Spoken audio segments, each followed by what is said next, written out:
বিবি পায়রা পায়রা, বিবি পায়রা পায়রা, বিবি পায়রা পায়রা, বিবি ও মামা, দেখো না আমার চুলটা হিরোর মতো লাগছে না?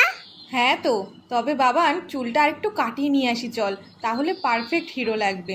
ও মা শোনো, তুমি দোকানদারকে বলবে আমাকে যেন হিরোর মতো চুল কাটিয়ে দেয়, পুরো যেন শাহরুখ খানের মতো দেখতে লাগে। ও মা বলো না, বলবে তো?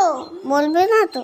উফ, চুপ কেন করে রয়েছো, কথা কেন বলছো না? হ্যাঁ হ্যাঁ রে বাবা, দোকানদারকে বলবো তোকে শাহরুখ খানের মতনই চুল কাটিয়ে দেবে। ওকে।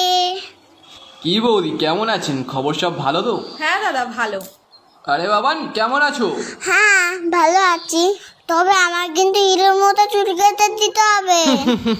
তুমি পারবে তো? আগে বলো, নয়তো তোমার কাছে কাটবো না। সব রকম কাটতে পারি আমি, তুমি এখানে এসে বসো। আমাকে একটু উঁচু করে দাও, আমি তো মুখটাই দেখতে পাচ্ছি না। হ্যাঁ তাই তো, তুমি নামো, আমি উঁচু করে দিচ্ছি। দেখো আমার জন্য সব চুল কেটে দিও না। আহ বাবা নড়ো না, কান টান কেটে যাবে কিন্তু। ও দাদা, একেবারে মুড়ো করে কেটে দেবেন। হ্যাঁ হ্যাঁ, বুঝেছি বুঝেছি। আমার চুলগুলো কোথায় গেল? ও বাবান, তুমি কাঁদছো কেন? তোমাকে তো রজনীকান্তের মতো লাগছে দেখতে। ওটা রশ্মি টশ্মি যায়নি না, আমার চুল আবার লাগিয়ে দাও, না হলে এখান থেকে আমি যাবো না। বাবান ওরকম করে না, নেমে এসো বলছি।